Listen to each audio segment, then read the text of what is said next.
Pronounce it like the letter, I don't say it at all. It's your boy S, and this is BARZ Wrestling Media. Make sure you like, share, subscribe to the channel. Hit the notification bell for more content. Coming up next, we give our review on Wrestle Mania 41. Also, we talk about a few other things that was going on in the midst. We live on TikTok as well. Coming up next. Yeah, it's your boy S. Theo got that sound, boy. About to stack up them commas. We back. So, we are going to be doing something a lot different. We are also going to be having these broadcasts live on TikTok as we speak. As you can see, I've mirrored myself so you can see what's going on TikTok as well. We are about to go live, and this from now on is going to be BARZ Wrestling Media Interactive, which means folks will be coming in on the TikTok live, whether they choose or whatever. They're going to be asking questions or whatnot, and we just going to make it fun and interesting. Probably going to have some people on the panel and whatnot, and this is how it's going to be. So just hang tight. We are about to go live right now.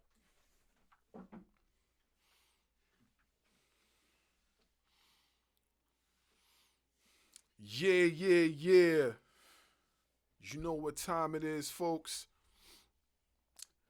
I ain't going to take up too much time real quick, but we are live on TikTok right now. Right now, we are live on TikTok. Just want to give my full WrestleMania 41 review, and then I'm going to skedaddle up out of here. So, let's get started. So, for one, I'm only going to talk about the matches that I felt were important to me. That's what I'm going to do. I'm going to talk about the matches that were important to me.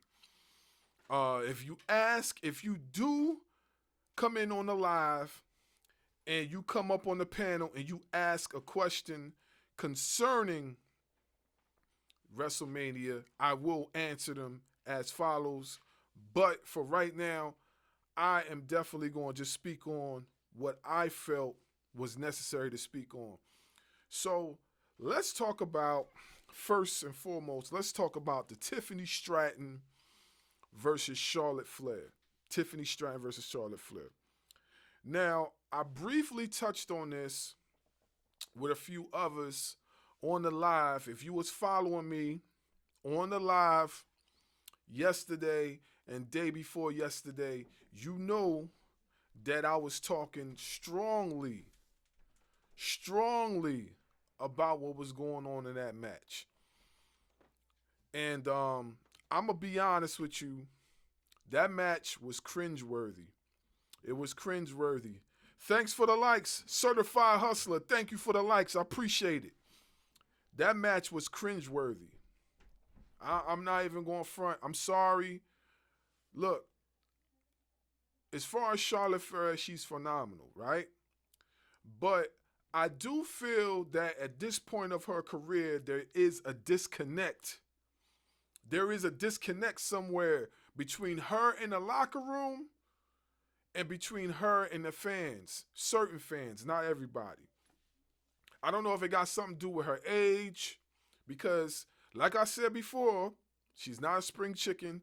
She is getting up there in age. You know what I'm saying? That's not necessarily a bad thing. But what I'm saying is that, and I stand on business on what I say, is that wrestling, from what I'm seeing so far, now is becoming a young man sport. It's becoming a young man sport. Thanks for the likes. Walter, what's good? What's good? Thanks for coming in the chat. Walter, what's popping, bro?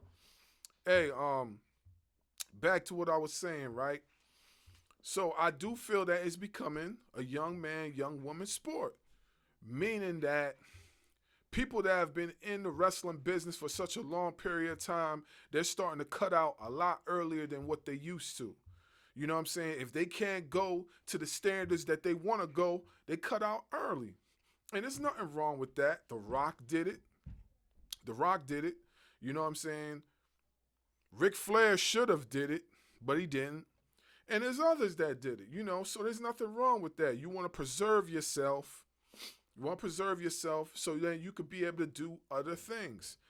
That's what's good, prime time. What's good with you? You want to be able to do that so you can preserve and do other things. Yes. Yes. Anybody that wants to come up on the panel, just do an invite and I'll get you up in there.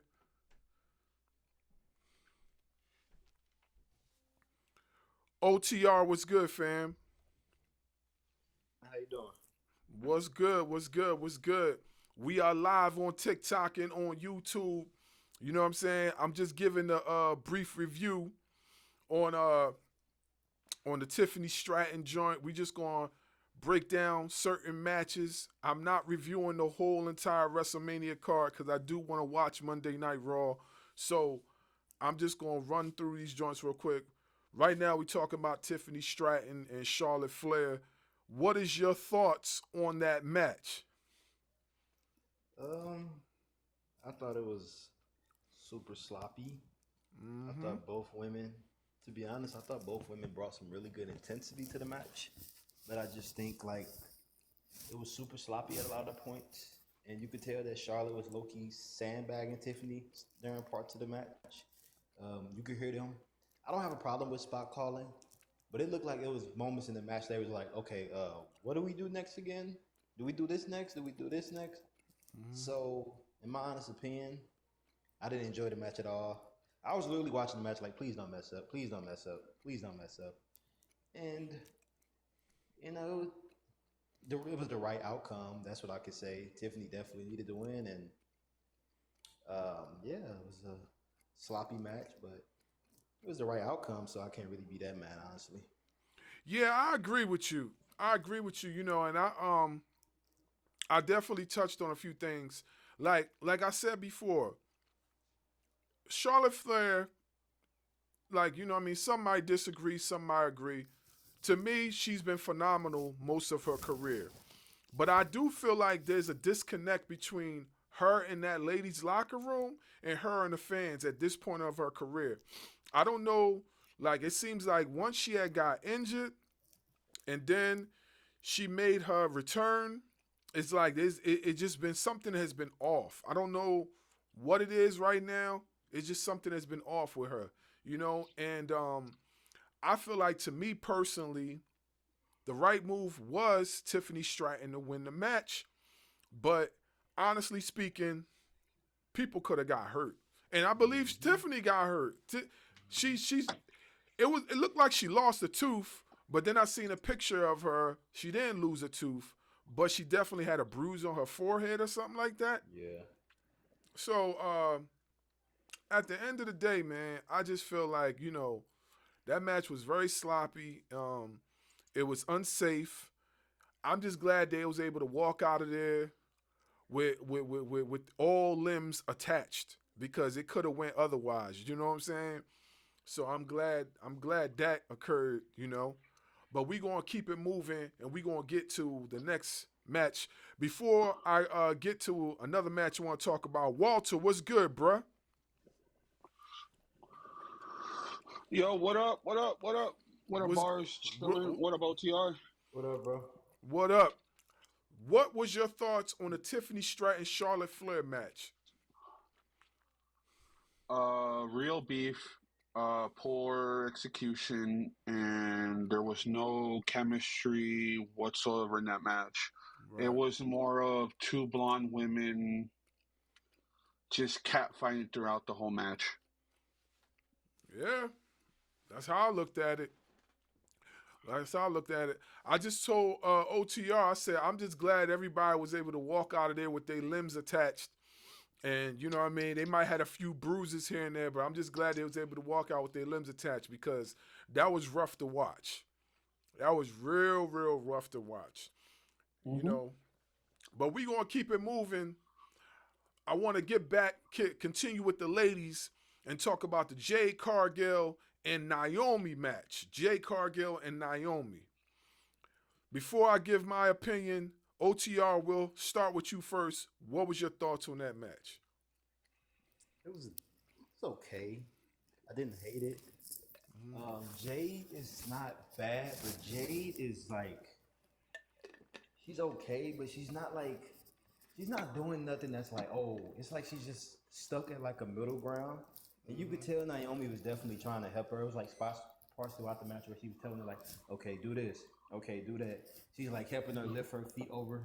Naomi was trying, but the match really didn't generate anything to me. Plus, the crowd was very dead for the match, most out. It was a couple cool spots. I thought the story was very good coming into the match. I think Naomi's been doing some of the best work of her career. But Jade, it's like Jade, I don't know, she's just like stuck at like in the middle. She's not bad, but she's not great. She's just okay. And she does just enough to pass the eye test of wrestling. But she has a great and phenomenal look, a great entrance. She's a superstar if you just look at her. But she's just not on that level yet in terms of in-ring ability to be catapulted to a world championship yet. It was a decent match, and I hope to see more from Jade. And Naomi's been doing very good. I know the storyline is going to continue, but I mean, that's what I think. It was okay. It was harmless. That's why I say it was harmless. I didn't hate it. I really didn't love it. It just got the job done and did it what it needed to do. Right. I can't argue with that. I can't argue with that. Walter, same question. Naomi carried the whole match. Jay needs to go back to the performance center. It was like a very, how can I say this? It was like LFG all over again, but with one experienced wrestler and the other one was a rookie. So, I mean, there is nothing else to say. I mean, don't get me wrong, she improved a little bit, but not to the point where, okay, she's making strides and like she has potential. Yeah. I mean, I can't argue with that neither. Prime time, what's good, bro? What is your thoughts on that match? What up, Brian? About the Naomi and Jade.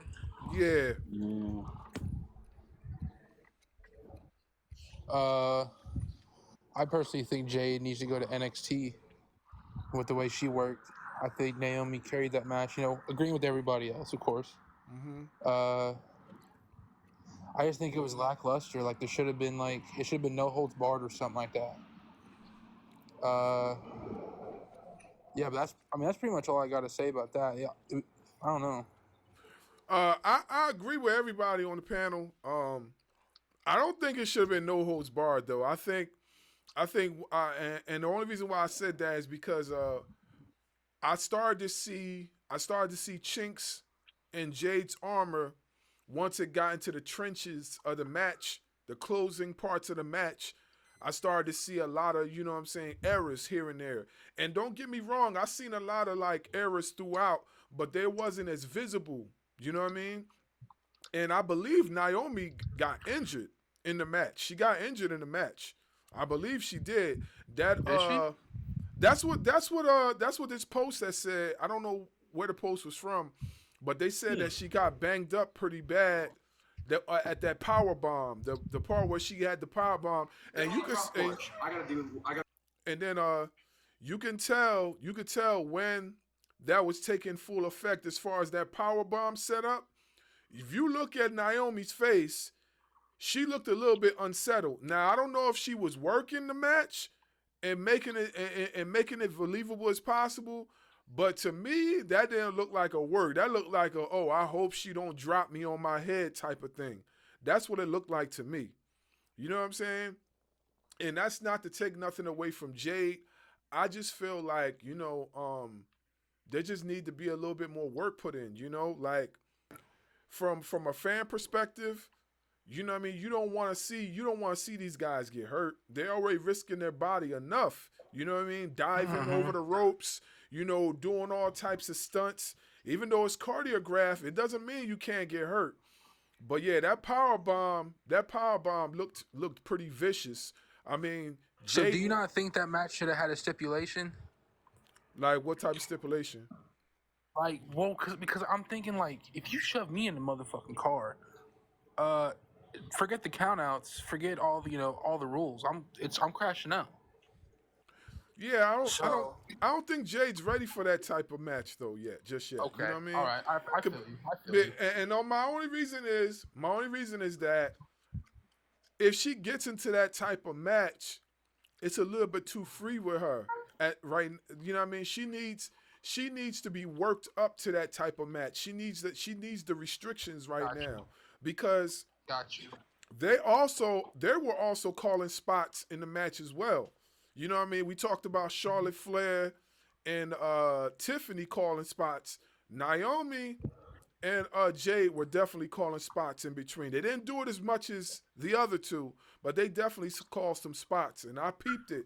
I peeped it when we was watching. So you know what I mean? I just feel like she's not quite seasoned enough to do that. You know what I mean? Because if you notice, the more seasoned wrestlers, they can make that work, and you won't, even if they botch something, it won't even look like a botch. Like, you know what I'm saying? Prime example, if you're talking about Street Fighter or whatever, look at Damian Priest and and uh and Drew McIntyre. You know what I mean? Like, they worked that match. That match wasn't bad at all. You know what I mean? I ain't saying it was like top level, but it wasn't a bad match. You know what I'm saying? It wasn't a bad match at all, you know? But yeah, I basically agree with you guys for the most part. That's how I feel about that, you know. We're gonna continue with the ladies, and we're gonna talk about the tag match, which was Liv Morgan and her partner. I'm having a brain fro. What's her partner's name again? Raquel Rodriguez. My bad. Her and Raquel Rodriguez versus Becky Lynch and Lyra Valkyria. So, what's your thoughts on that? OTR, I'm gonna start with you first. I mean, moment type match. I mean, it was nothing crazy. It was like 7 minutes. I really don't like Becky coming back and taking Bailey's spot. Bailey's been putting in a lot of really good work the last like 3 weeks to a month, and Bailey has always been putting over talent. You can tell Bailey is like the person who's like very unselfish. She like put over a bunch of people, and she's gonna go out there and work her butt off. But I don't. It was nothing. I really don't even think this should have been on WrestleMania, to be honest with you. They just did it just to get a moment for Becky, and it was a 7-minute match. I mean, I really wasn't paying attention to it. I already knew what the finish was going to be. And Yeah. that's basically it. It was a cool little moment to see Becky, but I mean, yeah, that's all I have to say, really. Yeah, I can't argue with that. Jay in the comment section said Becky's a modern day Hogan. Y'all agree Becky with that? McMahon. Becky Becky McMahon is Hogan? her name. Yeah, he said he said she's a modern day Hogan. Y'all agree with that? Yes. Yeah, Heavy. heavy. I can see that. I can see She's that. Becky Hogan. I just don't like how they're treating Becky Lynch like a fucking legend, dude. That doesn't make any sense to me. That makes no sense. Well, I mean, you know, in all honesty, you know, she did do a lot in the women's division. You know what I'm saying? How She many years accomplished has a she been lot. with WWE? I might be just talking shit, to be honest. How long She has been with with WWE? she been with WWE for like probably going on 11 years maybe. Okay. See, for me to, in my personal opinion, for you to hit legend status, you got to be in the business for more than 20. Mm-hmm. That's just my personal opinion. If that's the case, then Cena should have never been on. He's only been there for 17 years. Okay, well maybe it's 15. Okay, let me just backcheck. Maybe it's 15 down. Okay. I mean, if Hey. we're gonna use those rules, I mean, Yeah, I mean, that is a point. That is a point. That's a bar. Like, yeah, you know, You know what I mean? Zena shouldn't be in that status yet, but they put him in that conversation. I believe they started putting him in that conversation. They started putting him in that conversation before he even won the title. Before he even won that title, they started putting him in the conversation of the GOAT status. You know what I'm saying? So that is true. Yeah. But getting back to the match, you know, it wasn't a bad match. It wasn't a bad match. It was short, but it wasn't a bad match. I definitely feel like, you know, Bailey is getting the short end of the stick. Like, she's not, you know what I mean? She's just putting people over. She's very unselfish. She's been doing a lot. And she's not, you know, hopefully this leads to her getting something in return. Like, you know, that's what I believe. It's going to possibly lead to her getting something in return. But other than that, what was you guys' thoughts on the match? I'm not gonna lie. I wish Bailey goes to AEW because I know she would perform a lot better there, Mm-hmm. and it'll be a one-up for the WWE loyalist. Mm-hmm. Stick it to him. That Bailey is an amazing wrestler. I don't know why you guys couldn't promote her more. Mm-hmm. So pretty much it'll be a jab at Papa H. I mean Triple K. My bad. Mm-hmm. Yeah, I mean, I could see that happening. I don't know if it'll happen right just now, but I could see that happening if this continues as far as what her status is and where she's at. Even Mercedes, she over on Twitter, she's like, "Yo, come over." Mm-hmm. Yeah, She like, You know what I'm saying? oh, it could happen. I mean, and Mercedes Monet says, you get that cosign with her. I mean, I'm pretty sure Tony Khan can make an exception and be like, "Yo, you know what I'm saying? Yeah. You got that rub from Mercedes. Hey, let's put you in. Why not?" I mean, honestly speaking, Becky in her own right is a multi-champion. So, you know what I mean? She really, I mean, yeah, the look from one of her friends definitely helps, but I don't think she needs the rub. You know what I mean? She already has a status of her own that she's been keeping for some time, you know, and she does her thing. So I think it's just all about like what she wants for herself. You know what I mean? Does she want to continue to be the lackey or the person that's just putting over people and not getting nothing out of it? Or does she want to take a chance on herself and go somewhere else? You know what I mean? Now, mind you, like I said, it could lead for her to get something out of it, a reward at the end. But until I see that reward, I can't really say what's going to happen. But let's move along and let's get into the triple threat with the ladies. Then we're going to start talking about a few of these men's matches, and then we're going to close out. So the triple threat. What did you guys think of the triple threat match? And let's start from there. What was you guys thinking about the triple threat match? I'm going for. I'll just go first then. Yeah. I thought it was the second best match of the Wrestle Mania weekend period. I thought it was the third best match of the entire weekend. We got three banger triple threats. That's crazy. I think it was the second greatest opening WrestleMania match of all time. I had it first, but I did my homework and went back and watched Bret Owen this morning.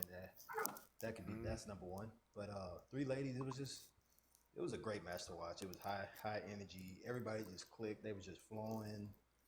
It was great. Seeing Rhea and Bianca interact is very good, and I hope they save them too for a one-on-one match at next year's WrestleMania if they could build that storyline up. Seeing EO is the best, probably the best in-ring women's wrestler on the main roster. In top 5 in the entire world, probably top 3 in the entire world. Her body of work has just been amazing. The match was flawless. It was perfect. It was the best way to start the show, and to me, it's going to be a candidate for one of the best matches of the year. Yeah, I mean, I'm not going to front. I definitely thought the match was pretty good. It was a great way to start off the evening. So I definitely thought it was a pretty good match. All the ladies did their thing. Um, I think the right move was for EO to win. Where this is going to land, Bianca, I don't know where this is going to land as far as Rhea. I don't know neither, but I guess we'll have to see. Let's move on to what Walter thought. Walter, what's your thoughts? On which one we're talking about? Which triple threat? The triple threat match with the ladies. Oh, yeah, they put Io like if she was just a temporary, well, not a temporary now, but the whole Rhea and Bianca match should be like the other guy on the panel said, it should be on a WrestleMania card. Mm-hmm.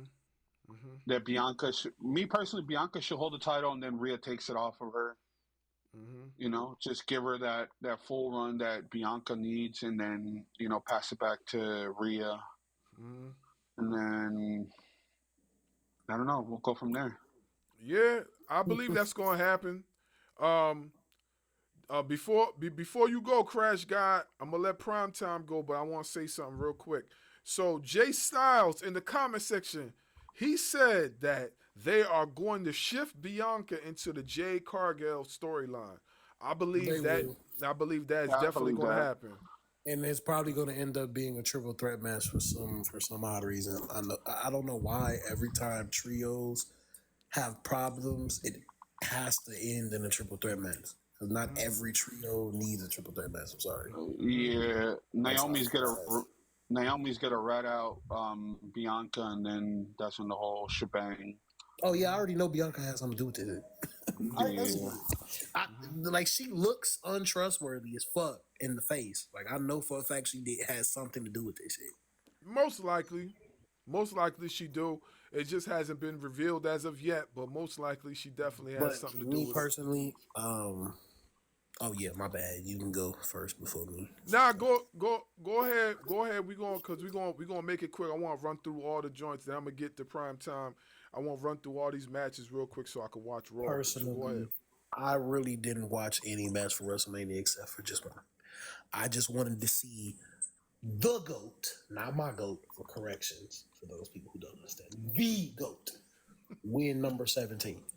That's all I want. I don't know about And that. since the GOAT, the undisputed GOAT won, I'm getting number 17 tattooed on my arm. Right next to my tribal tattoos, because I'm half Samoan. So, right next to my tribal. Okay. I'm Yeah. definitely getting one. Because all I wanted to see was after number 17, I don't want to hear a Stone Cold, fuck a Stone Cold, fuck a Rock, fuck a Undertaker, fuck a Bret Hart, a Shawn Michaels, a Ric Flair. The Dang. GOAT is Jonathan Dang. Felix Anthony Cena Jr. from West Newbury, Massachusetts, who has 17 world titles. Dang, that gets Be the on that boat alone, brother. No more. I don't dang. You heard Michael Cole say it's undisputed now. He's the GOAT. There's no argument to be had. They gave it to him. They Dang. gave it to And him. Dominic Mysterio kind of did his thing. I fuck with him. MVP of the night. You feel me? Yeah. So since you mentioned that, all right. What first? Let's get to prime time. What was your thoughts on that triple threat? I thought it was fire, and and I thought it was pretty interesting that Io won back her title the same way she won the NXT title. That was cinema to me. That's all I gotta say about that. You know something? You know the little interviews that they do before WrestleMania starts, before each night starts? In the interview, Rhea Ripley says she's never beaten Io Scott. That's a lie. You've beaten her several times on House Shows. That's a lie. On TV. Numerous times. On TV. We're speaking of TV. No, she said that she never beat her. She mentioned that she never beat her on TV. That's not what she said. She said she never beat her. It's a lie. Well, not for nothing. John Cena has never beaten Roman Reigns in a one-on-one. That's a lie. They had a dark match on SmackDown, which Cena won. They also had several matches on on house shows, which Cena also won a couple of them as well. So Cena has been already. A quick question. Can I say two things? Just Go two ahead. things. What do the y'all know the green shirt do? What's his Man, job? everybody's asking that same question, man. I do not know who he's he a is, drug man. dealer. That's how he's able to afford this shit.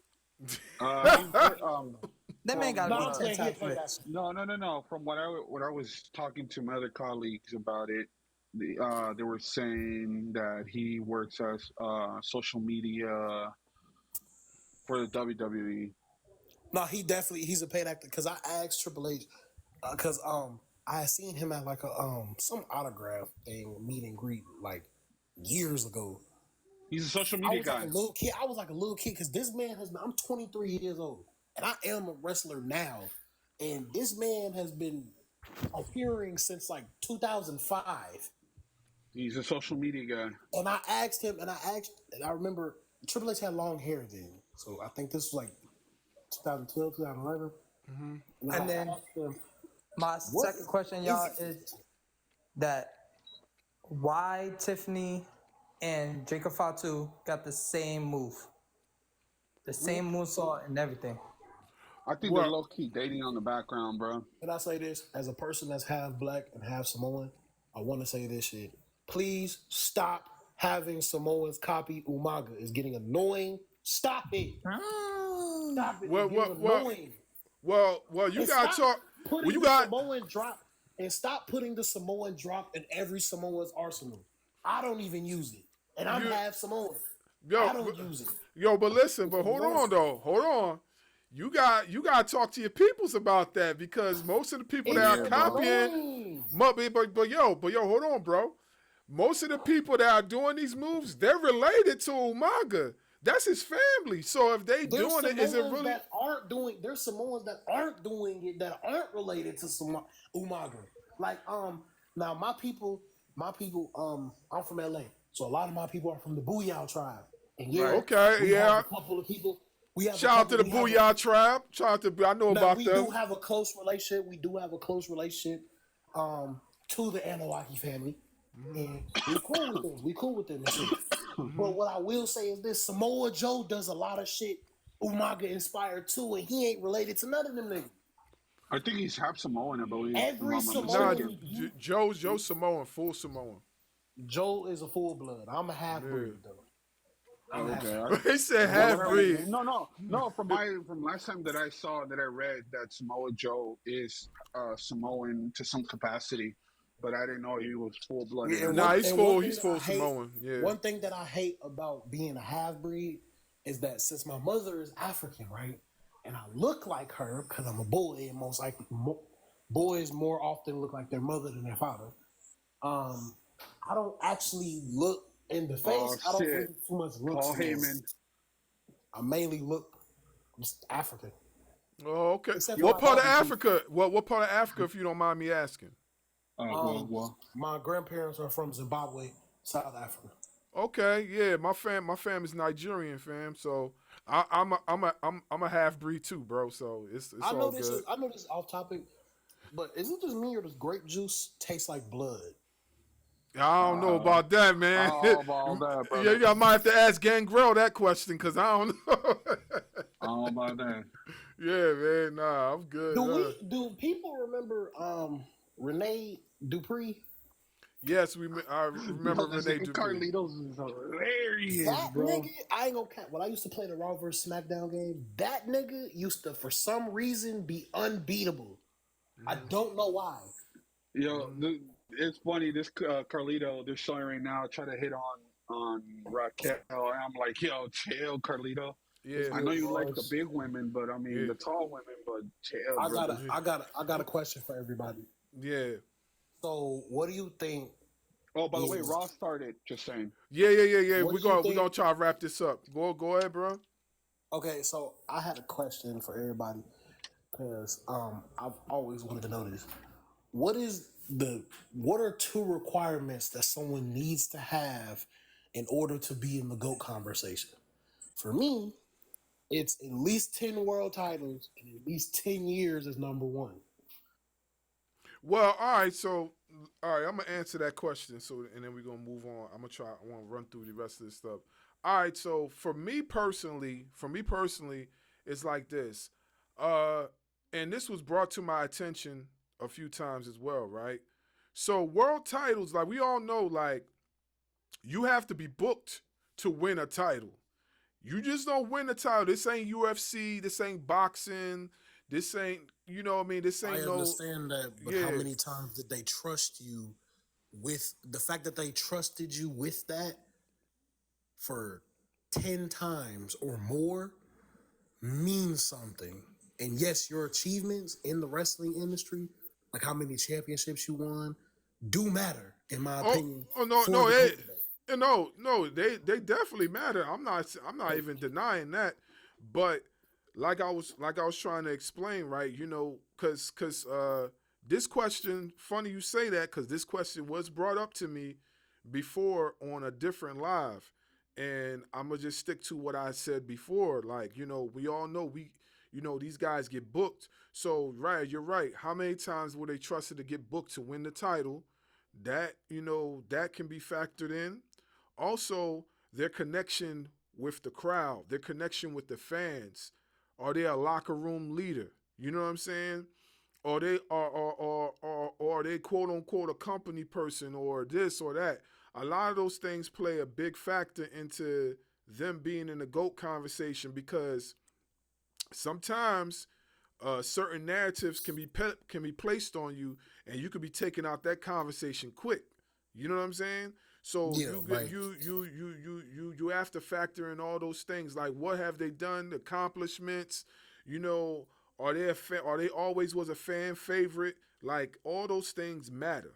You I don't know. think being a fan favorite always matters because Cena, in my estimate, like if we're talking about cheers and boos, to me, he's the most popular wrestler of all time because he's the one that most people know. Like Dwayne The Rock Johnson. Most people don't know him for being a wrestler. Most people know him for being an actor now. Even in Hollywood, people know Cena as a wrestler. I have a 3-year-old son. That's John Cena the wrestler, not John Cena the movie star. He's the most well-known wrestler outside of the business. And that matters. That does matter.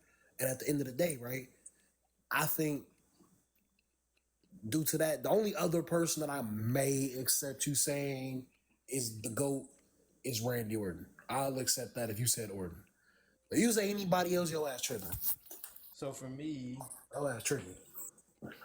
Let me interject real quick go on the ahead, Jay. My whole bad, my bad. GOAT Oh yeah, oh topic. yeah. The Jay Styles, go in, man. Go in, talk. All right, so in wrestling, even before we had this so-called GOAT conversation in the modern era, in the territorial days, the GOAT conversation back then was based on, yes, popularity. Yes, ticket sale. Could you sell the ticket? Primarily, could you sell, no matter what promotion you was back in the 70s, 80s, if you could sell in Madison Square Garden, if you can, gatekeeping receipts, box office, type stuff back then, the Bruno Sammartino days and the Bob Backlund, the superstar Billy Graham, even when Dusty came up from Florida Championship Wrestling, Georgia Championship Wrestling up to Madison Square Garden, he sold. But as we got into the modern era, it wasn't so much the popularity aspect that was added late into the criteria, but they were looking at it.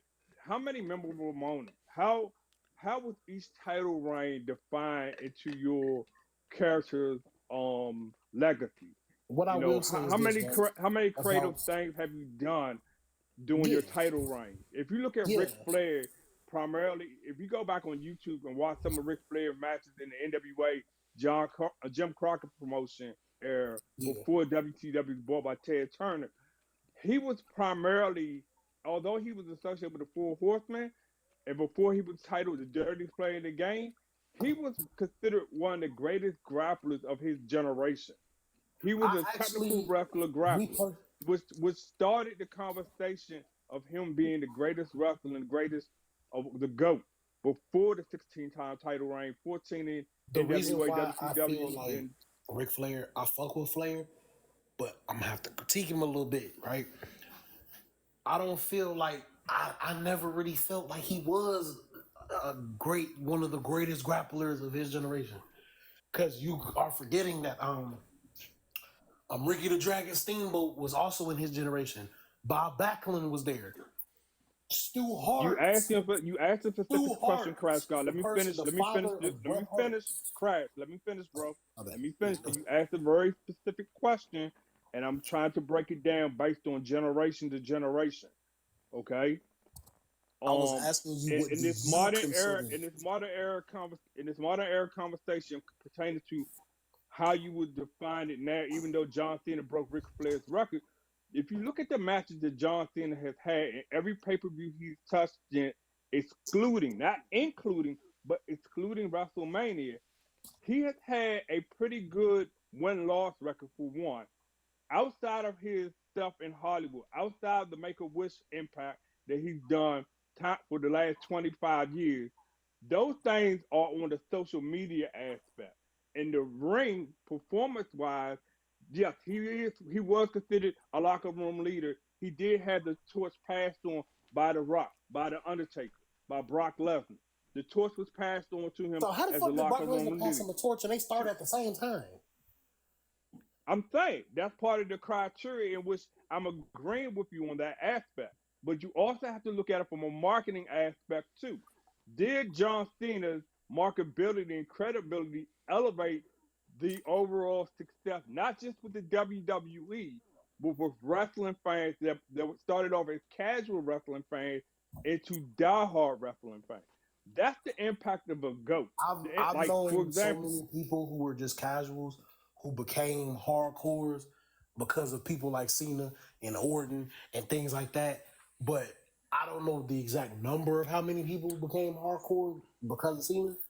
But like Cena, like from the very moment, my first ever memory of watching wrestling was seeing the Doctor of Thugonomics. Even though my parents said I've been liking wrestling and Cena okay, since before I I had give you, memories, I give you right? that. All right, And so Cena's the before we reason go, why I wanted to. before we go any further, we're gonna continue this particular topic of what you guys are debating on. We're gonna continue that on After Raw. I want to get back into reviewing the rest of these matches because I got people on YouTube asking me. So I want to continue because we're streaming on both platforms right now.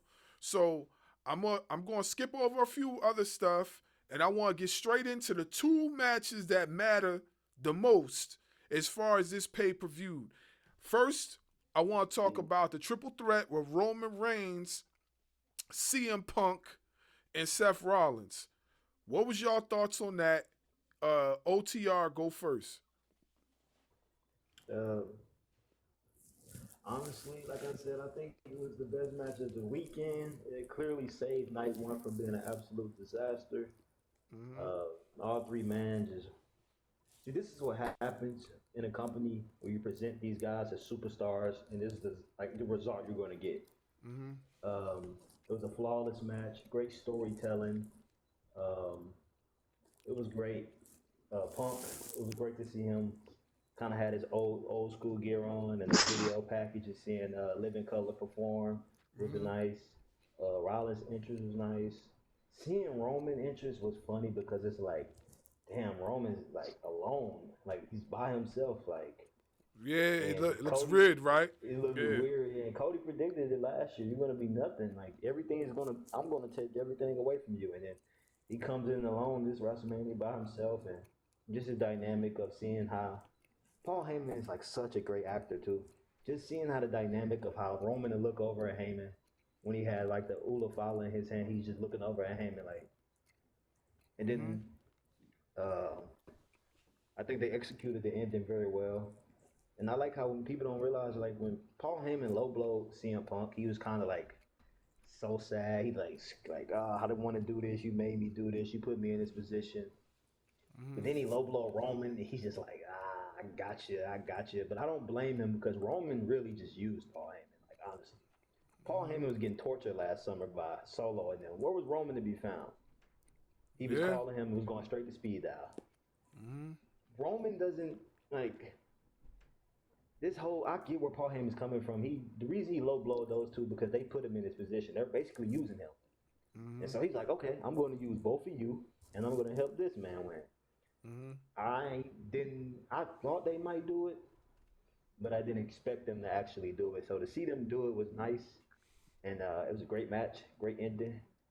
Kudos to all three men. To me, the best match of the weekend, and yeah, that's all I gotta say. Yeah, I agree with that. Walter, same question. Where you at? Where you at, Walter? Same question. What was the question? I'm sorry. Triple threat match: CM Punk, Roman Reigns, and Seth Rollins. What was your thoughts on that match? It wasn't the worst. It wasn't the worst triple threat match out of all of them three or matches that they fought against each other. But it could have been a lot better. But due to the circumstances, you know, definitely Roman Reigns didn't need the win. Punk didn't need to win. It was Rollins who needed the win. Why? Because he's been putting people over for the past 2, 3 WrestleManias, and he's been getting put over. Right. So that only says that it's my time. Here's an appreciation. Here you go. Yeah, I agree. I agree with you. Styles, same question, bro. You know my answer. I gave you my answer doing the performance, but I'll let the guys that didn't see it know what's going how I felt. Yeah. So it was predictable. And I mean the storyline led up to everything of what you saw last night. You know, I mean Saturday night as far as the main event goes. The only takeaway from it is that it was cinematic in every aspect. You know, Paul Heyman with the double twist. That was so predictable because, you know, guys, if you grew up in the early days of WCW, and when Paul Heyman was over in WCW and he had a Dangerous Alliance, that's what Paul Heyman was known for when he had the Dangerous Alliance. He was known for double stabbing his stablemate. Yeah. You know, and all he did was give you a glimpse of the old Paulie Dangerously, now under the guise of Paul Heyman, the Wise Man. He That's definitely really all did he that. What's good, Bars? What's good? What's good, Conscious? He definitely did that. Go ahead. All I want to say is you gotta give me my I told you was right, Conscious, because I said it when we was on live for WrestleMania. I said it. I said, watch, Randy Orton is going to be the next opponent for that title.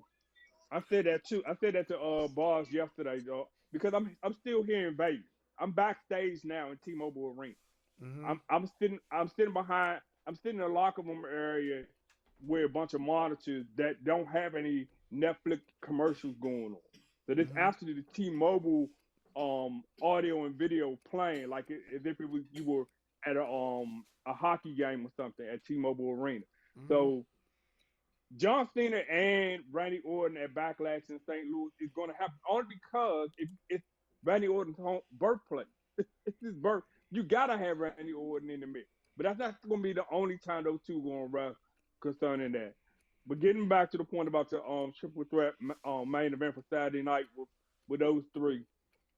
Also, guys, everything that Cody Rhodes said, it kept getting played back today. It got played back all week leading up to Mania. Roman Reigns was a man without a trial. Roman Reigns is on the island of relevancy by himself.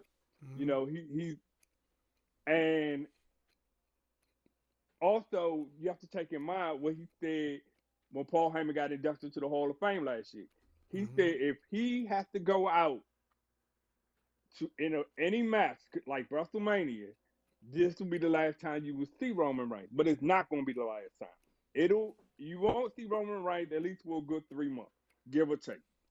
And concerning Seth Rollins, all this is elevating from him being the corporate under the corporation and the architect coming out of the Shield.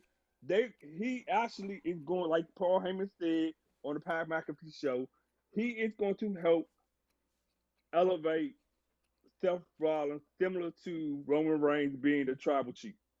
And that's going to be something to unfold.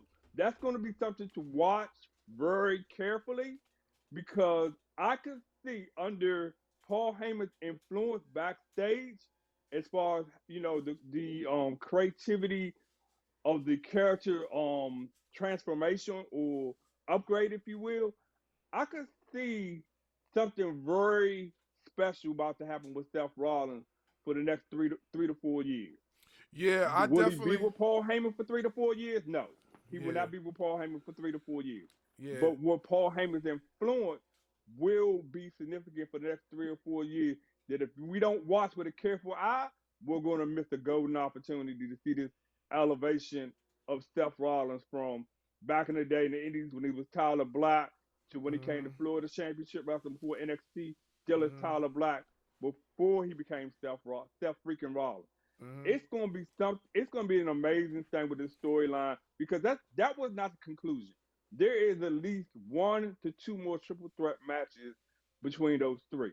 Now, with CM Punk being the wild card in all this, I think that he needs a win in this saga to put him legitimately in a title picture with John Cena's tour.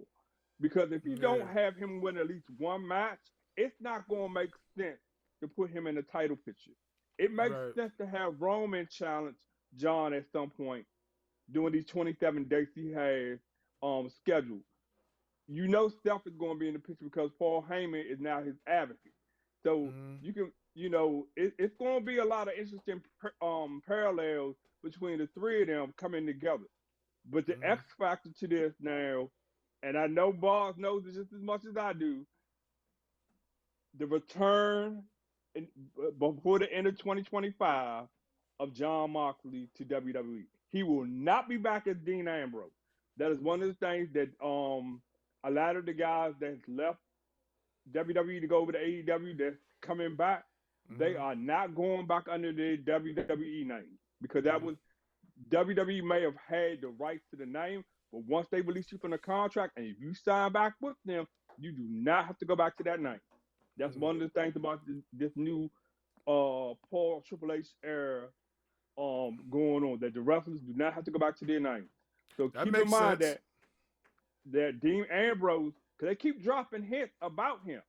In the last 2 weeks, WWE Catbox was good. Several hints about John Moxley in the promos and conversations both on Raw and SmackDown concerning Roman Reigns and Seth Rollins.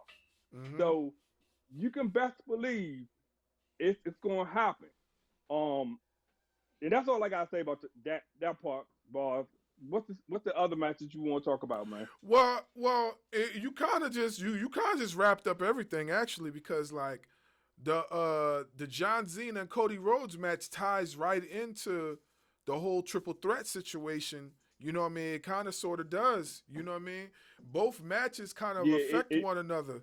So, you know what I mean? You kind of like summed it up. And that's kind of what I was going to say anyway. Like, both matches intertwine with one another in some shape or form. You know what I'm saying? So it makes sense how everything played out. The only thing I will say is that as far as the ending of the John Cena Cody match, I just didn't like the ending. For me, that's where I was. That's where I was too. I could not stand that ending. Did not, even though Cena's the heel, bar and guys, he did not have to use the belt. He could have won as a heel with a low blow and still went to the attitude adjustment that way. He didn't need the belt. That was my the biggest takeaway from it that really pissed is still right now in T-Mobile Arena. People are still pissed. The Rock never showed up whatsoever. People were hot.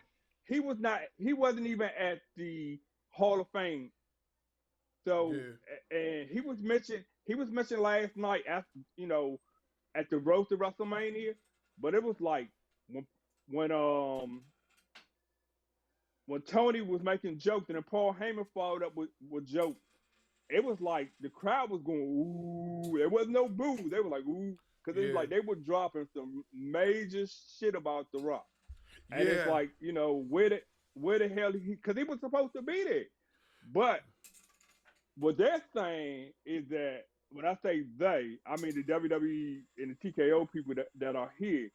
They said that he is currently on promotional tour for New Japan. Oh, so there you. Hey, so if that's the case, then that's rightful reason. If that's really why he's not there, then that's rightful reason because we ain't.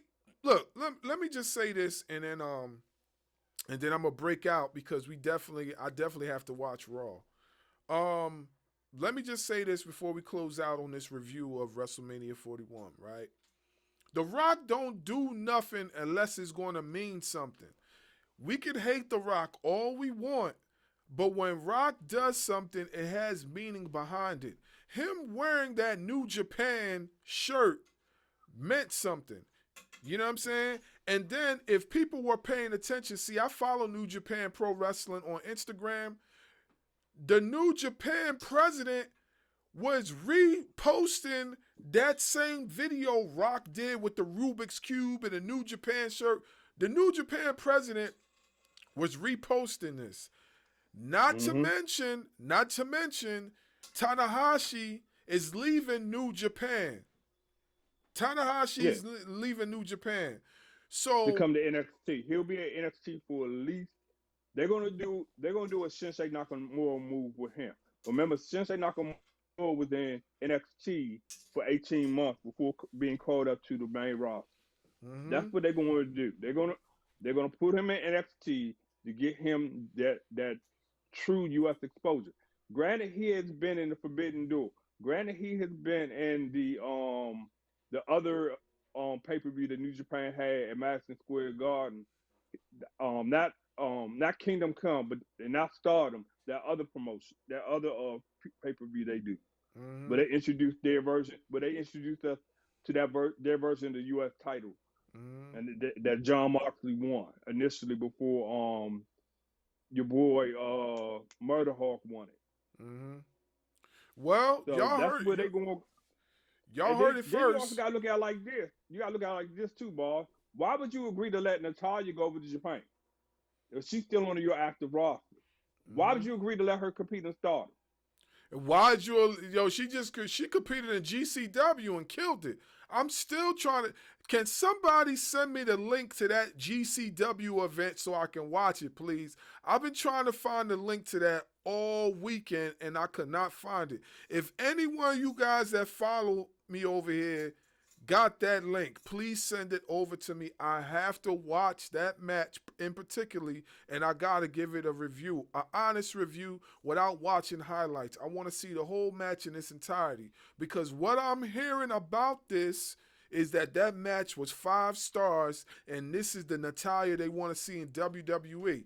I don't think it's going to happen because we already got Shayna Baszler, but if that was to happen, man, fireworks. So yeah, and then here's another inside scoop. You know they have been mentioning the NWA a lot, right? Not just the old NWA. They mentioned the new NWA a lot too. Right. And NWA has mentioned WWE on Power. Yeah. So be on the lookout for potential crossover. The way they working with TNA and NXT. Well, Don't be surprised if that happens. I'll be so happy if that does happen because there's one wrestler on that promotion that I've interviewed in the past, and his name is Mims.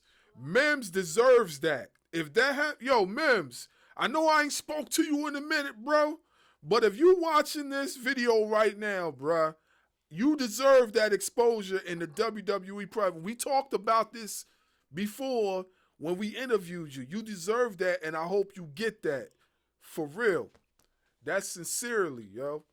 But getting back to WrestleMania, I thank everybody that is on this live right now. Jay Styles, you know what time it is, bro. We still gotta chop it up with them two with these two videos coming up real soon. I appreciate you tapping in as always, brother. Yeah, you know, it ain't nothing but love, bro. Ain't nothing but love. Yeah, Yeah, right now, I'm done with the first hour of photos backstage. I don't have to do anything as far as photos until the 9 o'clock hour. I don't, and then 10 o'clock hour there will be. We don't have to take any photos whatsoever back there because that's really that's true WWE time. That final 30 minutes from 10. But they saying that we were told today that this is supposed to go to 11 o'clock because it's the Monday after WrestleMania. So right. they're saying it, but we're like, okay, we'll see. Because like any WWE event, card is subject to change. Yeah, right. Especially with Netflix, man. So yeah, I'm definitely about to go tune in right now. But like I said, I appreciate all y'all on YouTube. I appreciate all you guys on TikTok. I will be back later on, or at least I'm gonna try to be back later on. And we chop it up some more. If not, you definitely will see me throughout the week. This is how we're going to be doing the YouTubes as far as Bars Wrestling Media. We're going to be interactive. I'm going to be tapping in with you guys on TikTok. We're going to be live on YouTube. And you know what I mean? If you say something crazy, dope, or whatever that makes sense, I might just clip the video and tag you in it so then you could get that exposure, especially if you're a content creator. That's my way of saying, yo, it's not just about Bars Wrestling Media, it's about everybody. You know what I'm saying? Breaking bread. That's what we do over here. So, without further ado, I'm going to get to Monday Night Raw. Yo, Styles, I'll see you later on, most likely. We'll chop it up. Hey, that was it for now.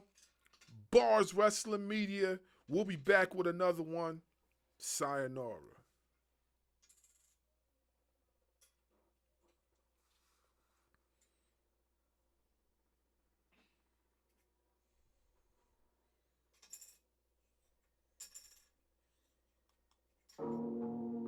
Yeah, it's your boy S.